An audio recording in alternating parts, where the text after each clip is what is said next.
para aguçar assim um pouquinho mais as nossas mentes, veio outra vez mais à nossa casa, nos dando a honra e o prazer da sua presença, o nosso amigo Wilton.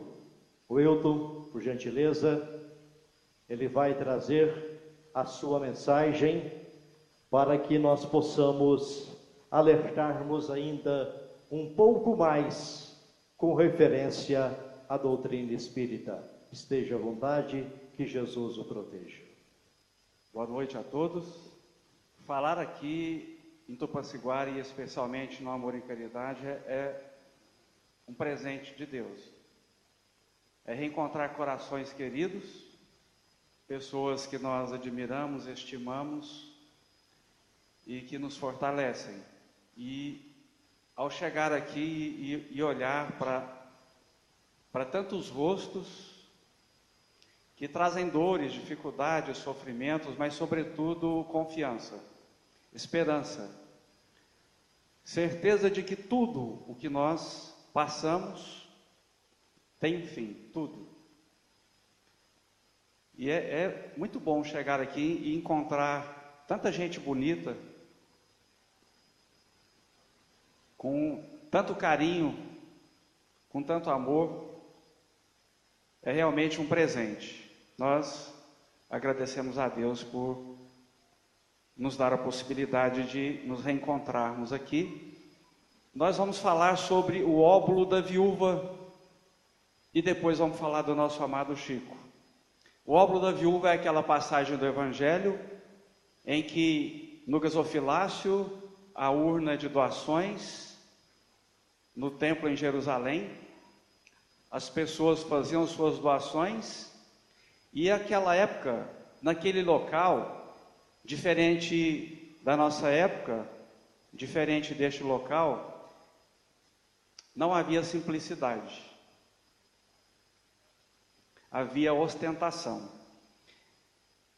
E vamos trazer uma página de Humberto de Campos, onde ele descreve além do que está no Evangelho, porque ele vai além do que é narrado no Evangelho.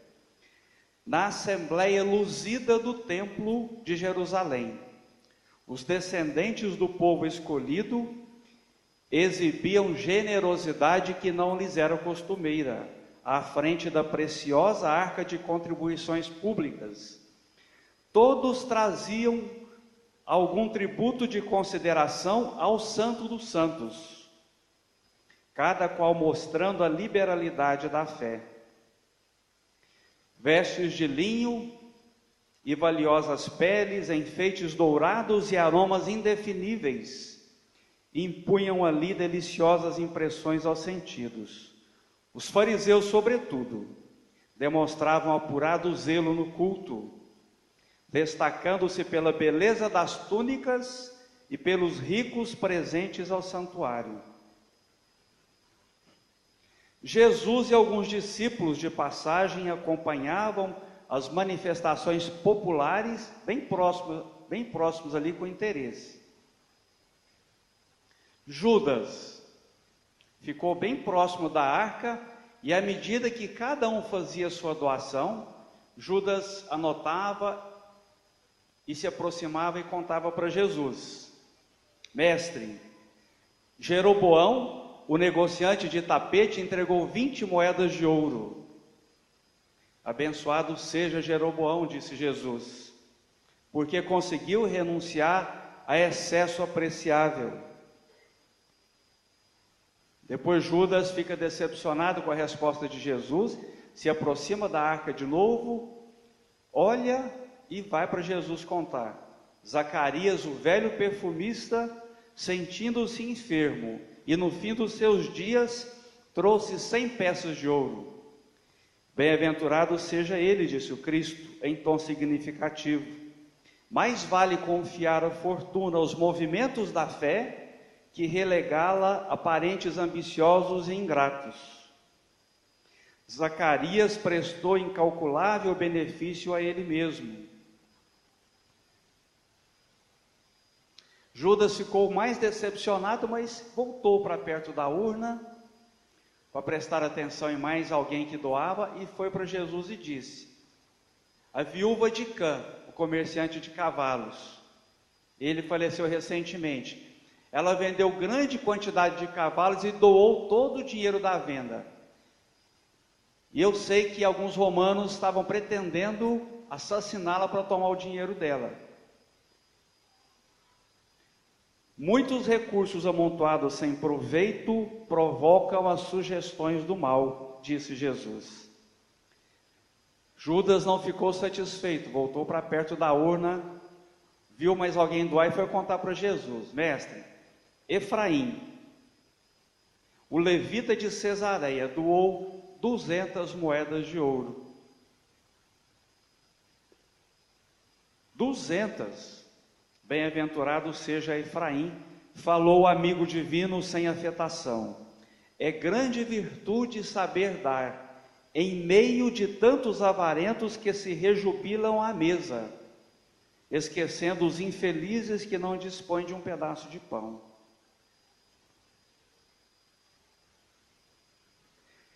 Nesse instante, penetrou o templo uma viúva, paupérrima, a julgar pela simplicidade que se apresentava. Diante do sorriso sarcástico de Judas, o Senhor acompanhou-a de perto, no que foi seguido pelos demais companheiros. Aí a gente lembrando o templo de Jerusalém, ele era enorme, centenas de metros quadrados, talvez um quarteirão desse, mais de um quarteirão desse, era enorme. E era um local ricamente construído, com mármores riquíssimos. A urna era de muita riqueza, e lá as pessoas não iam para ajudar, iam para desfilar a vaidade. E a gente conseguiria de alguma forma imaginar que no meio de toda aquele desfile de vaidade, uma viúva. Naquela época quem trabalhava e sustentava a casa era o homem. Uma viúva, quem tomava conta da viúva? Eu não sei. Mas era muito pobre. E ela atravessa todo o salão para fazer a sua doação. E ela doa 20 centavos. 2 moedas de 10 centavos. E Jesus então dá o ensinamento, que está no Evangelho de Mateus e de Lucas. Em verdade, esta pobre viúva deu mais do que todos os poderosos aqui reunidos, porquanto não vacilou em confiar ao templo quanto possuía para o sustento próprio. Olha como é que é a contabilidade divina. Alguém que deu menos do que todo mundo para Deus, deu mais do que todo mundo reunido. Enfrentou o julgamento e os olhares e deu tudo o que era do seu sustento. Lá no Evangelho segundo o Espiritismo, Allan Kardec vai fazer algumas considerações para nós. Primeiro quase sempre a gente fica esperando ter para poder doar, para poder ajudar. Quase sempre nós ficamos esperando o excesso, quando estiver sobrando, para poder ajudar. Uma obra, uma pessoa, uma instituição. E a gente fica pensando, fazendo planos. Quem é que nunca pensou em ganhar na Mega Sena? De vez em quando a gente pensa, não pensa em ganhar na Mega Sena? Seria bom ganhar na Mega Sena? Seria bom? Vocês iam ajudar os palestrantes? Ah, por que vocês riram? Quem riu é porque ia ajudar? E é interessante que nós procuramos negociar com Deus, porque quando o pobre ganha na loteria muito dinheiro, o que o pobre faz? O que o pobre faz? A primeira coisa que o pobre faz, o que é? Hein? É desaparecer, sem desencarnar. Não precisa nem desencarnar. Pobre, se ganhou muito dinheiro, ele desaparece. Pega a família, os meninos, o cachorro e desaparece. É ou não é, gente? Porque a gente fica assustado. Então nós queremos fazer um acordo com Deus. Meu Deus, eu quero ajudar, eu quero fazer tanta coisa, mas eu preciso ganhar dinheiro. E eu preciso ganhar. Se ganhar muito, a gente fica doido, tem que fugir. Se ganhar pouco, o dinheiro acaba depressa. Então nós ainda queremos negociar. A gente quer um valor ali que não precisa fugir, mas que não acaba depressa. Não é verdade? Alguém aqui já ganhou na Mega Sena? E quem ganhou não vai levantar a mão também, né? Vai ficar com a mão baixa, né? Porque vai aparecer parente aqui. É engraçado que eu fiz essa pergunta lá em Araguari, lá na Lívia, lá onde é, né? O Mário Chileno. Eu fiz essa pergunta: alguém já ganhou na Mega Sena? E um homem lá na frente levantou a mão. Eu falei: é doido. Estava lá na frente, levantou a mão, eu já ganhei. Mas eu sei que ele ganhou pouca coisa. Ele ganhou 30 mil reais. Mas eu não levantaria a mão nem com 30 mil reais, não. E o dinheiro dele já acabou. Deu nem para pagar as contas tudo, não, mas já acabou. Quem é que não tem condições de ajudar? Tem uma frase do Emmanuel que diz assim: o espírita precisa gastar e gastar-se. O espírita precisa colocar a mão no bolso, mas precisa colocar a mão no coração também, porque trabalho tem. E sempre que a gente pensa, eu estou doente, eu estou com problema familiar, eu preciso de alguma coisa. A maior recomendação de Jesus é: eu preciso doar para a vida, me doar para a vida, para receber. Na vida é uma troca incessante. Quem não tem dinheiro, não tem o trabalho, não tem algum talento, eu sei cozinhar, eu sei costurar, eu posso evangelizar. Então nós sempre podemos dar a nossa contribuição. E o maior beneficiado é quem está trabalhando. Quem está trabalhando e colocando o coração no trabalho. Não adianta a gente fazer só quantidade. É preciso colocar sentimento no trabalho que a gente faz. O principal beneficiado hoje, aqui, sou eu. Quem mais se enriquece é quem acha que vai contribuir com alguma coisa. Mas a história não termina aqui, não. A história não termina onde a gente viu, não. E aí Jesus fez essa observação da viúva, e naquele momento entra uma serva, uma escrava. Jesus já estava se retirando com os discípulos. Entra uma escrava. A escrava então não tinha renda. E a descrição que Humberto de Campos dá da escrava é: rosto avelhantado, era uma senhora de idade, e passos vacilantes, era alguém que não tinha saúde perfeita. Naquele momento, quando a viúva já foi embora, as pessoas tinham ido embora, estava tudo sujo o templo. Entra uma escrava, a escrava que devia ter, entre aspas, um dono, um senhor, alguém que mandasse nela, e com certeza ela já havia terminado as obrigações junto à casa onde ela prestava o serviço. E no momento do descanso da escrava, ela comparece ao templo, de rosto avelhantado e passos vacilantes, surgiu na entrada para a limpeza do templo.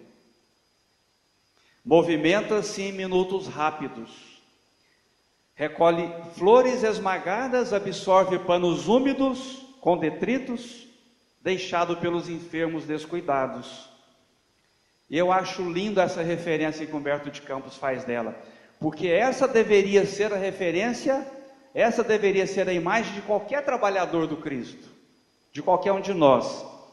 Tem um sorriso nos lábios e a paciência no olhar, polindo o piso em silêncio, para que o ar se purificasse na sublime residência da lei.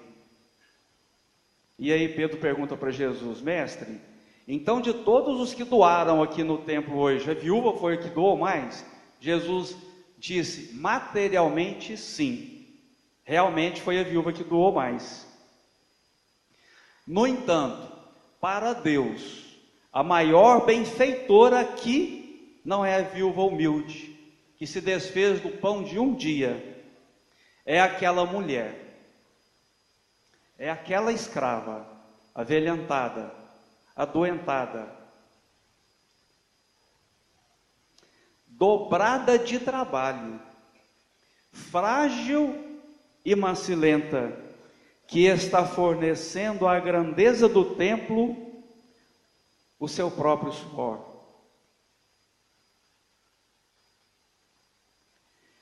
Eu acho belíssima essa história. Eu imagino que essa é a figura do trabalhador do Cristo, do trabalhador num templo espírita, que é o nosso caso. É aquele que tem as suas obrigações fora de casa, que tem as suas obrigações dentro do lar, que está cansado, que está estressado. O trabalhador espírita não estressa? Que tem crise de ansiedade, que tem depressão, que tem uma dor que a gente não conhece, que desconhece, como aquela escrava, dobrada de trabalho. Uma senhora doente, que comparece ao templo não para doar horas, mas para doar amor. Eu peço para Deus, todas as vezes que eu entro no Irmã Carita, que é a casa que nós trabalhamos, que eu me lembre dessa história, com um sorriso nos lábios e a paciência no olhar, trabalhando com amor, trabalhando com alegria. E quando nós falamos em alguém que se doa, quando nós lembramos de alguém que doa de si, ao lembrar da escrava que com certeza de todos, talvez a que tivesse mais liberdade fosse ela, porque no momento de descanso dela, ela tinha liberdade para dormir. Os outros eram escravos da vaidade, da ostentação. Talvez essa escrava fosse mais livre do que todas as pessoas que compareceram ao templo. No dia 2 de abril de 1910, reencarnava um espírito vinculado à equipe de Jesus, que nós chamamos de Chico Xavier. A gente não vai falar aqui das dores que ele passou, das dificuldades que ele passou, que a gente sabe. Vamos contar algumas histórias, algumas passagens dele. Aos 17 anos, a mediunidade dele se manifesta de maneira mais ostensiva e ele começa a trabalhar.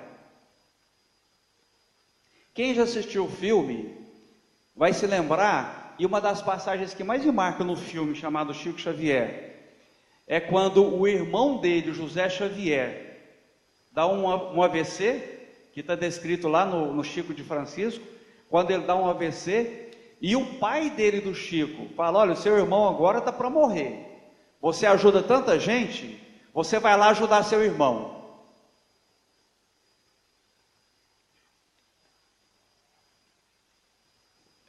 É um momento que dói no coração, porque o Chico, que salva tantas vidas, impondo mãos, conversando, intercedendo, abraçando, acolhendo as pessoas, não consegue salvar a vida do José Xavier. Isso aos nossos olhos materiais. E o pai dele fala assim: olha, eu quero ver se você vai salvar o seu irmão. Salva tanta gente, vai lá e salva seu irmão agora. E a cena é comovedora, porque ele se afasta, começa a chorar, porque ele sabe que não está nas mãos dele.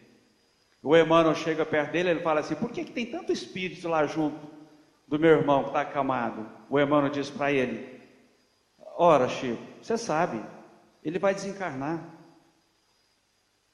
E a história, eu imagino, é muito doloroso, não é? Vai lá, ajuda todo mundo, e quando porque espírita, seja trabalhador, seja quem for, sente dor igual todo ser humano. A dor física e moral é a mesma. É a mesma. Não tem diferença. Lá no Chico de Francisco a história é um pouco diferente. Ela vai um pouquinho além disso que tá detalhado no filme. A história é o seguinte: o Emmanuel chega para o Chico e diz: Chico, seu irmão José Xavier, ele deu um AVC. E por processo kármico, por dívidas do passado, no planejamento reencarnatório dele, ele vai ficar 10 anos vegetando. 10 anos, ele vai ficar débil mental e vegetando. E daquela dor no coração do Chico. Imagina, um trabalhador vinculado diretamente a Jesus, recebe a notícia dessa, e ele pergunta para o Emmanuel: Emmanuel, mas não há nada que se possa fazer? Aí o Emmanuel diz assim: vamos conversar aqui. O Emmanuel conversa e diz para o Chico: olha, nós estamos conversando aqui até com mentores mais altos, para que se leve em consideração, porque o José Xavier, durante 10 anos, ele ficou recebendo as pessoas aqui no Luiz Gonzaga, no centro, enquanto você não chegava do trabalho. Então ele recebia, confortava, conversava, amparava as pessoas, acudia as pessoas, 10 anos. E aí o Emmanuel volta e diz: olha, o nosso pedido vai ser atendido. Ele não vai precisar ficar 10 anos vegetando e com problemas mentais. Ele vai desencarnar hoje. Na nossa visão material, lá no filme, quando ele desencarna, parece que foi o fim do mundo. Mas por ser um trabalhador, ele desencarna 10 anos antes do tempo marcado. 10 anos antes. Porque o amor cobre a multidão de pecados. Quando eu trabalho colocando amor, eu estou cobrindo a multidão de pecados que são milenares. Nós somos espíritos antigos. E aí o José Xavier desencarna. E narra no livro que ele desencarnou e que ele ficou muito tonto. Ele não conseguia ficar de pé. Muito tonto. Por quê? Mesmo com permissão do alto, mas do muito alto, para desencarnar antes da hora. Imaginemos um suicida. Ele, com permissão, ele ficou muito tonto. Aí disseram para ele assim: olha, no dia de São Luís, ele vem à terra e percorre as casas que tem o nome dele. Então você vai ficar na porta do centro São Luís Gonzaga, vai ficar na porta do centro esperando por ele. E o José Xavier, desencarnado, fez assim. O Chico narra: ele ficou na porta do centro e à noite, São Luís, que é o São Luís que tem várias mensagens no Evangelho segundo o Espiritismo, São Luís vem e ilumina toda a rua extremamente iluminada com a vinda de São Luís. São Luís chega perto do José, retira uma flor, não se sabe de onde, fluídica, entrega para o José Xavier. José Xavier cheira a flor e imediatamente ele fica reequilibrado. Imediatamente ele reequilibra. Como é difícil para um trabalhador espírita que tem condições de ajudar tantas pessoas, às vezes não consegue fazer o mesmo com as pessoas próximas. Como é doloroso. E conosco mesmo. Quantas vezes acontece com cada um de nós? A gente consegue ajudar o vizinho e não consegue ajudar um de casa. Está tão envolvido ali no problema, na dificuldade, dói tanto dentro de nós que a gente não consegue ser instrumento da espiritualidade para poder ajudar.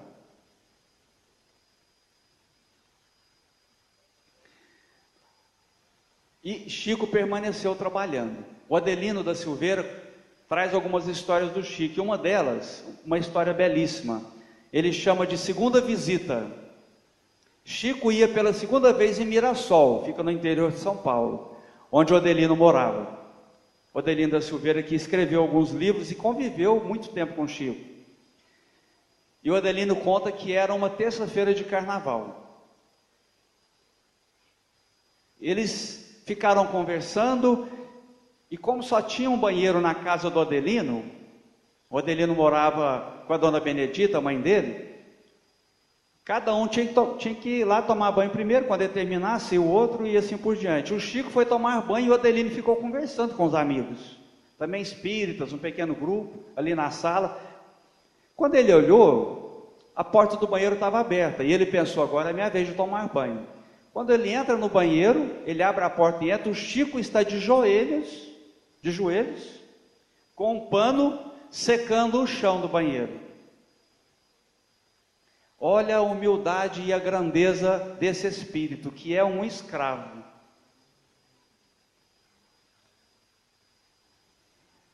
E o Adelino fala, Chico, pelo amor de Deus, não faz isso não, tenta levantar o Chico fala, não, eu não posso dar trabalho para a dona Benedita, ela já tem muito trabalho. Aí o Adelino conta que ele, quando entrou para tomar banho, depois que o Chico sai, ele entra para tomar banho, ele disse que tinha um perfume tão grande naquele banheiro, que parece que tinha quebrado uma jarra de um perfume que ele não conhecia, uma fragrância muito gostosa, e que no quarto da casa dele, Adelino, que o Chico dormiu, aquele perfume durou 3 dias, um perfume da alma, um espírito simples, carregado de amor. Uma das cunhadas do Chico ficou grávida, deu à luz e nasceu uma criança totalmente deformada, de pés e mãos deformados. Mas a criança era de tal forma assustadora, tinha uma névoa nos olhos.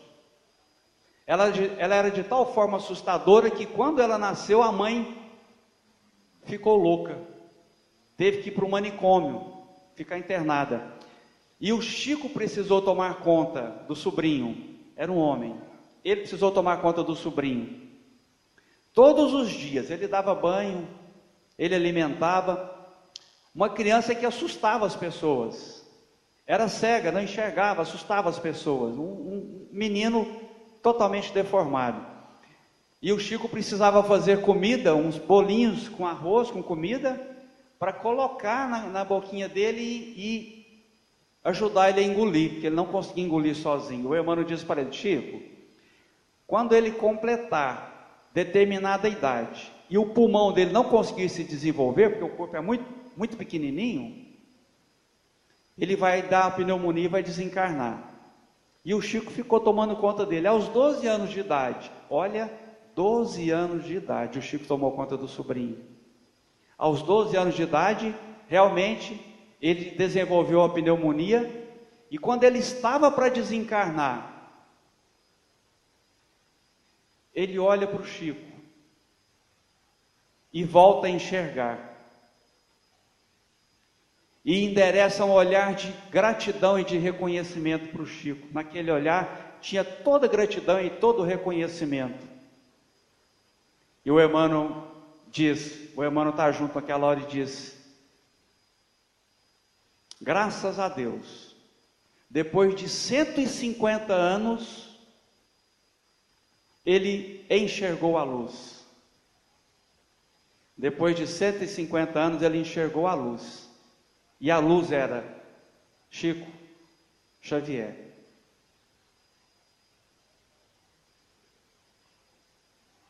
Chico estava psicografando algumas mensagens na casa da prece,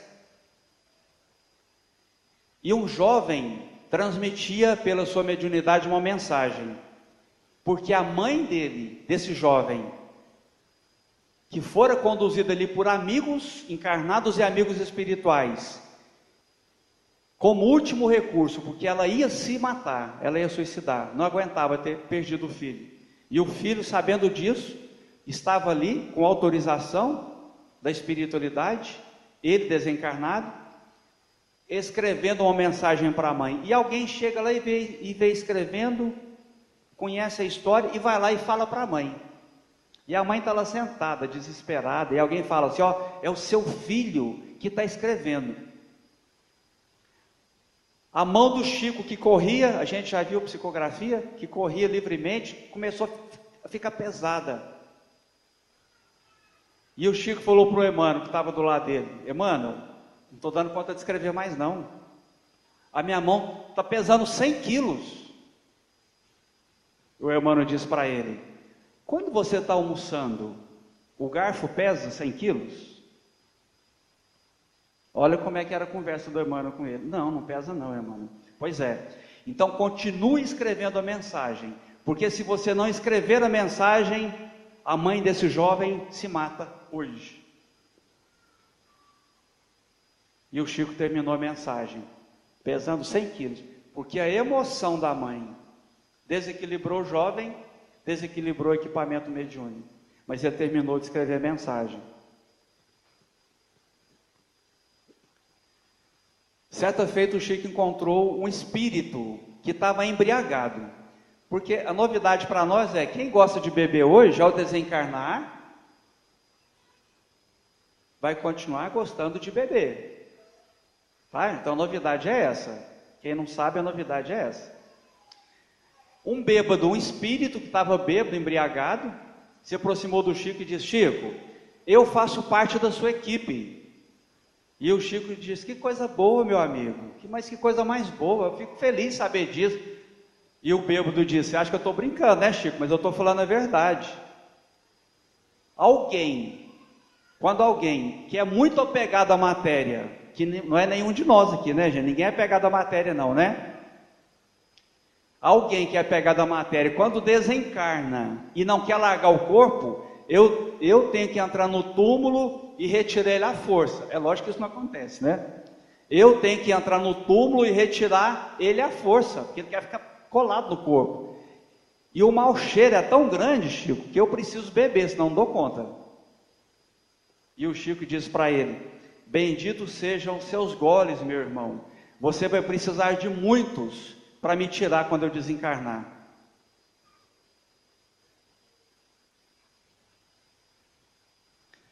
O Adelino estava observando a fila que passava, e era uma fila muito extensa para cumprimentar o Chico. Terminada a reunião, passava de 500 a 1000 pessoas, era o normal de passar para cumprimentar. Todos cumprimentavam o Chico, a todos endereçavam um sorriso, alguma palavra, um olhar de bondade. E o Adelino observou que passou alguém, e esse alguém deixa alguma coisa perto do Chico e sai dizendo assim: não, me perdoa, Chico, me perdoa, me perdoa. E o Adelino ficou encucado com aquilo, esperou terminar a fila de cumprimentos, e chegou, quando todo mundo foi embora, ele pergunta para o Chico: Chico, aquele homem queria o que com você? O Chico disse assim: olha, ele se aproximou de mim e falou: Chico, eu vim matar você. O Adelino levou um susto. Já pensou se alguém chegar na nossa vida e falar isso? Eu vim te matar. Eu acho que até quem está em cadeira de roda corre, não corre, gente? Corre ou não corre? Quem está com espinhela caída, ciático atacado, bico de papagaio, na hora dessa a gente corre. Eu correria. E o Adelino levou um susto. Chico, o que você falou para ele? Eu disse para ele: seja feita a vontade de Deus, meu irmão. Eu diria assim: seja feita a vontade das minhas pernas, e corria.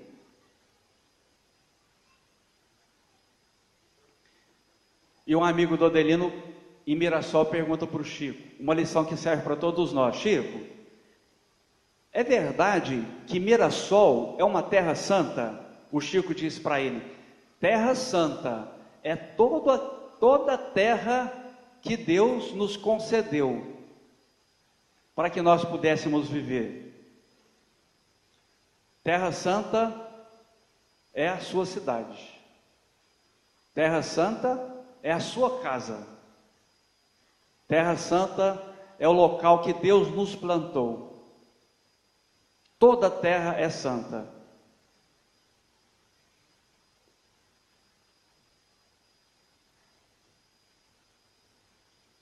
Está quase na hora de encerrar, mas vamos contar mais uma história do Chico.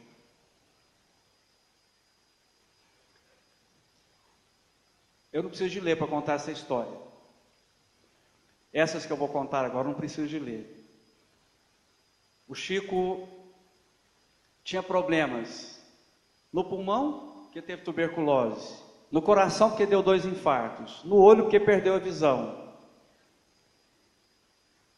E ele tinha um problema de angina que dói o coração. É uma dor das mais cruéis que um ser humano pode sentir. E certa feita ele estava com essa crise de angina na casa dele. E era dia de reunião, dia de psicografia. E um amigo que sempre passava e dava carona para o Chico, chegou na casa dele e o Chico, que não chorava em público de dor, estava chorando de dor. E o amigo disse: mas o que foi, Chico? Hoje está doendo muito, eu mal consigo respirar. E o amigo disse: Chico, então você vai ficar de repouso. Eu vou até o centro e quando chegar lá eu vou contar para o pessoal que você estava indisposto, eu falo qualquer coisa para eles, mas você fica de repouso. E esse amigo sai da casa do Chico, passa na casa de outro amigo, que dava carona para outro amigo, e da casa do outro amigo ele vai para o centro. Quando ele chega no centro, o Chico está lá, rindo, abraçando as pessoas, conversando, e ele fala: mas não é possível, o Chico mentiu para mim, eu estava chorando de dor. E esse amigo se aproxima do Chico e fala: Chico, mas você não estava passando mal? O Chico diz assim: só Deus sabe o tamanho da dor que eu estou sentindo, só Deus sabe, tanto que está doendo. Mas quando você saiu, eu fiquei na minha casa pensando na dor das mães que perderam os filhos. E eu pensei: a dor delas é muito maior do que a minha. Eu não podia ficar em casa.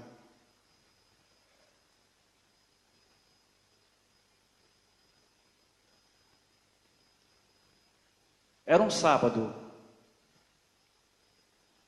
Eu me lembro que cheguei eu e alguns amigos na casa da prece.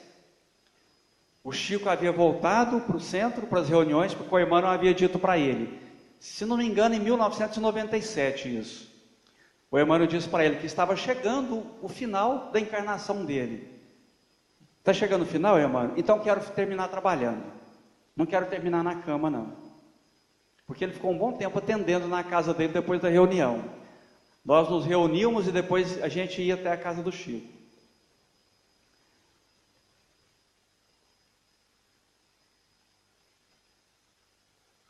Era um sábado.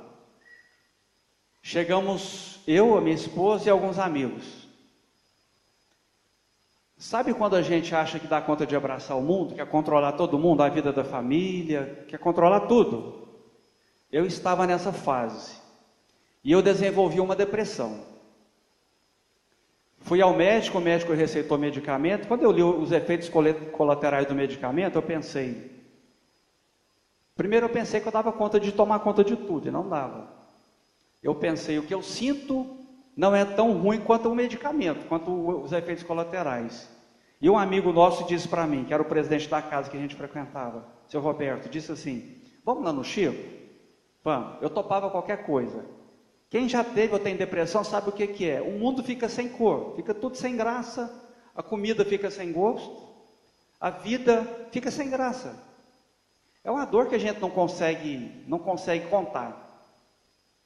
E eu me lembro que eu fui lá. E a gente já fazia algum tempo que a gente não ia lá. Nas reuniões da Casa da Prece, em Uberaba. O Chico estava sentado, havia uma janela grande, duas janelas bem grandes, e o Chico estava sentado. A Casa da Prece é bem menor do que aqui, esse recinto. O Chico estava sentado e várias pessoas no banco, ele sentado a mais ou menos 3 metros de onde a gente podia chegar. Eu me lembro que uma janela grande, eu não sabia que eu estava tão mal. Porque a depressão não se instala de uma vez, ela tem um processo lento de instalação. A gente vai cedendo o terreno, e outra oportunidade a gente vai conversar sobre isso aqui. Mas eu me lembro que o Chico estava sentado. Quando eu cheguei na janela, era como se eu estivesse no escuro e alguém tivesse acendido uma luz. Quando eu cheguei na janela, acendeu a luz e eu assustei, eu levei um susto. Eu perguntei para o pessoal, mas que luz que acenderam aqui? A simples aproximação com aquele homem desintegrou. Eu calculo que em torno de 70% a 80% do mal-estar que eu sentia, a simples aproximação daquele homem. daquele homem chamado amor. Vamos dizer que tenha desintegrado 80%. 80% resolveu na hora. Na hora.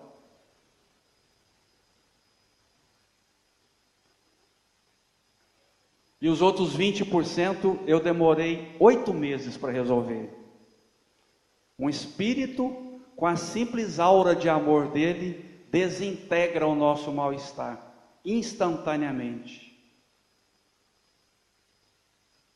Por isso que nos nossos momentos de dor, de dificuldade, a gente deve chamar por eles. Por eles, chama sim. Não se acanhe não, chame. Eles não vão acabar com 100%, porque senão era muito fácil, né? Daqui a pouco eu tô 100% ruim de novo lá procurando. Aí eu não cresço, aí eu não caminho, eu não evoluo. A gente estava no Renner há pouco tempo, lá no Estrada da Luz em Uberlândia. Ele fornece remédios fitoterápicos, feitos à base de plantas. E ele contou para nós que ele e um amigo saíram para o Cerrado para procurar plantas de onde pode extrair, porque ele tem conhecimento para isso, ele e mais alguns companheiros. Ele disse que estava andando e passou por uma plantinha pequenininha, mirradinha, uma plantinha do Cerrado, mirradinha, pequenininha. Daí parou e falou para o amigo: ó, quase que eu passei batido, olha aqui. O amigo disse assim: mas essa planta, sequinha desse jeito aí, desse tamanhozinho. E o Renner disse assim: dessa planta se tira um antibiótico poderoso, que os laboratórios não conseguiram reproduzir ainda, dessa plantinha. Nós encerramos a nossa fala dizendo: quantas vezes nós somos semelhantes a uma plantinha do Cerrado, pequenininha, que passa despercebido, sem forças, sem conseguir caminhar, sem saúde, às vezes sem equilíbrio emocional. Quantas vezes nós parecemos essa plantinha do Cerrado? E Deus olha para nós e sabe a quantidade de amor que nós guardamos dentro de nós. Ele sabe que às vezes, para aquela família que nós nascemos, para aquelas pessoas que estão ao nosso lado, nós somos um antibiótico de amor importante. Deus olha para nós e não vê a plantinha pequena, porque Ele nos conhece. Ele olha para nós e sabe que nós podemos e sabemos amar. Ele sabe que muitas vezes é através de nós que Ele vai conversar com as pessoas próximas de nós e dizer: fulano, não desista da vida, não desista de viver, não desista de você mesmo. Quantas vezes nós somos aquela plantinha?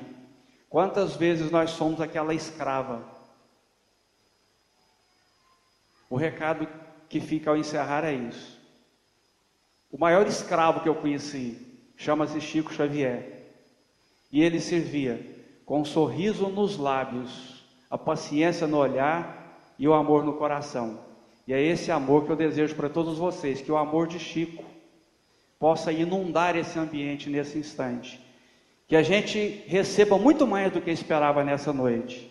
Que nós saiamos daqui muito mais do que refeitos do corpo, que nós saiamos daqui com a intenção de servir, de fazer o bem, de ser instrumento de Deus. Obrigado a todos.